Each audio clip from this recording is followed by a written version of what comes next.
Ešte stále jeden z hlavných predstaviteľov protestov umeleckej a kultúrnej obce, Michal Hvorecký. Volám sa Kamil Kandalaft a rozhodol som sa zareagovať na vás a na fakt, že ste sa stali, dá sa povedať, tvárou týchto protestov. Dali vás za moderátora tohto protestu, natočili ste virálne video určené ministerke Šimkovičovej, v ktorom jej vyčítate, citujem, zapojili ste sa naplno do dezinformačnej scény. Začali ste šíriť lži, propagandu, úplné blúdy. A malo to ohlas, pretože časti spoločnosti vyhovovalo, keď počúvala stále viac hecovania, nezmyslov, blúdov, ktoré náš zložitý svet trivializovali a zdanlivo ho vysvetľovali. Máte pravdu, ale pán Hvorecký, 11. marca ste v denníku N uverejnili článok, ktorého text ste zároveň skopírovali a dali do statusu na Facebooku, v ktorom šírite protipalestínsky hoax o tom, že v jednej z Izraelčaniek unesených z festivalu pri Gaze 7. októbra sa našli vzorky spermií zo 70 mužov. Akože už znásilnilo 70 hamasníkov. Je to lož. Vymyslený hoax, konšpiračka. Ako väčšina hrôzostrašných príbehov z toho dňa, napríklad o upečených bábetkách alebo bábetkách visiacich na šnúrach od prádla a podobne. Šírili ich krajne pravicoví fanatici v Izraeli a ich účelom bolo demonizovať Palestínčanov, dehumanizovať ich a znecitliviť ľudí v Izraeli aj na západe voči ich masovému vraždeniu a legitimizovať tak genocídne násilie Izraela voči ním. Sú to dávno debankované, vyvrátené hoaxy, ktoré si môžete overiť v serióznych západných aj izraelských médiách. Ak to neviete dohľadať, rád vám pošlem linky. Neexistuje ani jedno bábätko s odseknutou hlavou. Nie to ešte 40. Ale fanatickí podporovatelia Izraela tieto xenofóbne hoaxy radi prevzali a šírili ich ďalej, aby tak dali izraelským teroristickým zločinom v Gaze zdanie oprávnenosti. Vy ste toto spravili v marci, 5 mesiacov po začatí genocídy v Gaze, z ktorej každý deň chodia ľuďom do mobilov neznesiteľné obrazy utrpenia. Podobného tomu, aké Hamas spôsobil 7. októbra v Izraeli. Pretože Hamas vtedy naozaj spáchal aj zločiny, ktoré možno označiť kľudne za teroristické, ale nie tie rôzne hoaxy, ktoré sa šíria.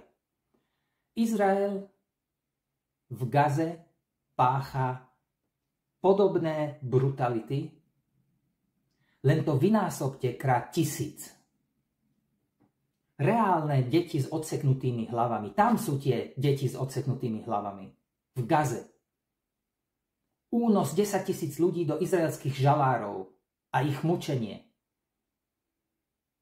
Skutočné prípady aj hromadného znásilnenia Palestínčanov. Úmyselné zabíjanie civilistov, aj babičiek mávajúcich bielými vlajkami. Deti rozmliaždené s rútenými budovami od izraelských bomb. Ľudia premenení na kašu tankom, ktorý ich prešiel. Rodičia dostávajú svoje deti na pochovanie v igelitových sáčkoch. S pomiešanými ostatkami s inými ľuďmi, pretože tie roztrhané telá pri tom bombardovaní škôl, tých desiatok ľudí, sa nedajú od seba rozoznať. Dostávajú ich v kilogramoch podľa veku. 6-ročný Ali rovná sa 18-kilový sáčok. Počuli ste o 6-ročnej Hind, zabitej v aute izraelským tankom, ktorý na ňu a na jej rodinu vystrelil vyše 300 nábojov? Počuli ste jej posledné volanie o pomoc v telefonáte červenému polmesiacu? Alebo sa takýmto nepríjemným informáciám radšej programovo vyhýbate, aby ani náhodou vo vás nevyvolali empatiu k palestínskym ľudským zvieratám, ako ich nazval izraelský minister. Nebudem vás otravovať štatistikami, vás to aj tak nezaujíma. A každý si ich, buď ich už pozná, kto má záujem, alebo si ich vie dohľadať. Ale jedno vám poviem. Hamas 7. októbra zabil 2 izraelské bábätka do 2 rokov veku. 2.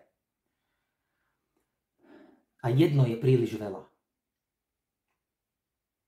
Viete, koľko zabil Izrael do 2 rokov veku bábetiek palestínskych v Gaze od 7. októbra? 2000. To je 1000-krát viac.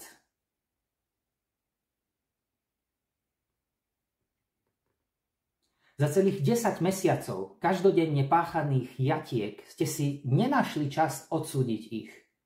Vykresliť ich ako strašnú brutalitu, ako ste to urobili pri útoku Hamasu na izraelský festival. A nenašli ste si čas ani zastať sa palestínskych bábetiek. Ani len ich. Masaker Hamasu prebehol dávno, jeden deň a našťastie sa skončil už dávno. Napriek tomu ste sa rozhodli 5 mesiacov potom, ste sa rozhodli pripomenúť ho a znovu postrašiť ľudí a znecitliviť ich k palestínskym životom.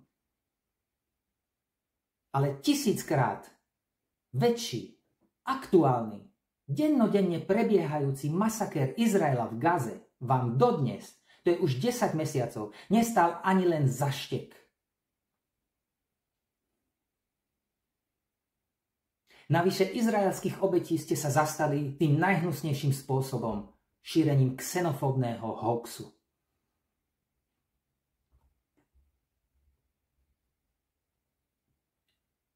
Michal Hvorecký, vaše výčitky Šimkovičovej o dezinfoscéne, o šírení lží, bludov a hecovaní, to je o vás. Vy ste opísali seba. Vy ste sa zapojili do dezinformačnej scény, šírili ste lož, propagandu, úplné blúdy.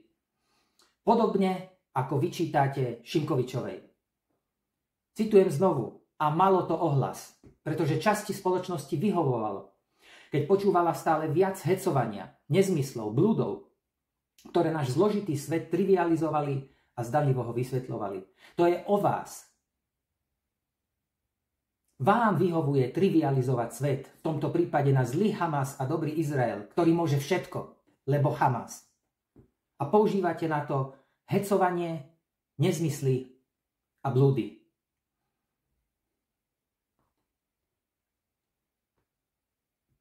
Vy sa, pán Hvorecký, tvárite ako veľmi kultúrny človek, ale svojím hoaxom ste hecovali ľudí k tomu, aby im boli ľahostajné tisíce palestínskych detí, ktorých dodnes, aj teraz v tejto chvíli, parafrázujúc Ivana Korčoka, aj teraz v tejto chvíli Izrael masakruje.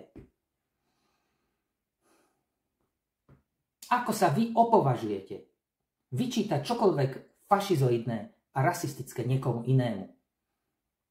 Kto ste vy, že si osobujete právo niekoho poučovať o rasizme, dezinformáciách a bludoch a hecovaní, keď to sám robíte? Fašizoidná politika tejto vlády, zvlášť SNS a jej ministrov, je strašná fraška. A je tragické, že toto je naša politická reprezentácia. Ale to isté platí aj o vás a o vašom tábore. Ste zrkadlový obraz Kotlebosmeru. Dve strany tej istej mince. Rovnako sa neštítite propagandy, lží, hoaxov, hecovania a rasizmu. Len to robíte trochu rafinovanejšie, skrytejšie, vychcanejšie. A vášnivo sa neznášate s tou druhou stranou, lebo ste si navzájom dokonalým jungovským tieňom. A že sa človek musí rozhodnúť zaradiť do jedného z týchto vašich dvoch táborov, je falošná dilema. Naopak, treba odmietnúť oba tieto tábory. Obe tieto zrkadlové strany politiky nenávisti a podporiť univerzálne ľudské práva, ale naozaj. Nielen blabla. Naozaj. A pre všetkých. Aj pre Palestínčanov. Vždy a stále. A hlavne vtedy, keď sú terčom genocídy.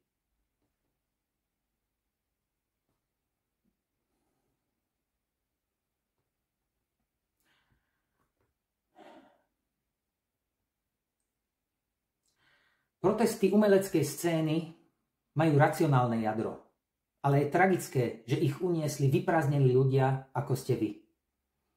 A vám podobní. Je to škoda, pretože tieto protesty sú potrebné, ale s takými ako vy na čele strácajú na dôveryhodnosti a diskreditujú hodnoty, na ktoré sa tvárite, že sa odvolávate, ako sú demokracia, ľudské práva, kritické myslenie, overovanie informácií a odmietanie rasizmu. A ak vás umelecká a kultúrna obec drží ako svojho predstaviteľa, tak to padá aj na ňu. A viem, že mnohí z nich si to uvedomujú a nesúhlasia s tým a s nevôľou prijali to, že vy ste boli moderátor toho protestu. Ale čo tí iní, ostatní a ostatné?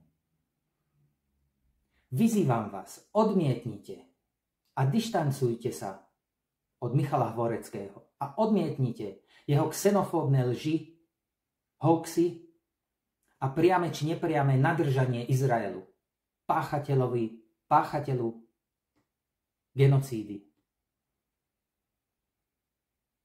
Michal Hvorecký,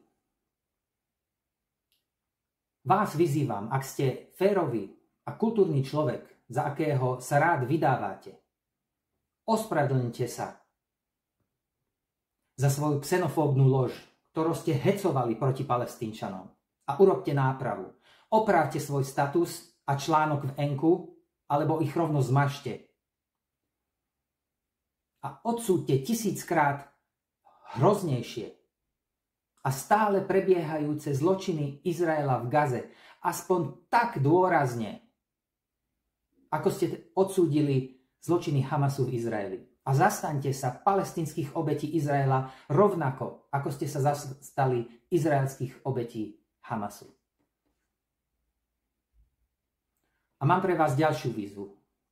Zacitujem vás znovu. Ľudia ako vy, to hovoríte Šimkovičovej, ľudia ako vy pohrdajú svojimi názorovými oponentami namiesto toho, aby s nimi zrozumiteľne diskutovali. A vy, pán Hvorecký, nie ste aj vy aj v tomto rovnaký ako ona, že pohrdáte názorovými oponentami namiesto toho, aby ste s nimi zrozumiteľne diskutovali? Pozývam vás na rozhovor do podcastu Názory o vašich postojoch k Izraelu, k Palestínčanom ako ku genocíde v Gaze. Naposledy tam bola Hanna Fábry, nemusím ju predstavovať, predtým Petra Kováč, okrem iného podporovateľka Progresívneho Slovenska. Ďalší môžete byť vy.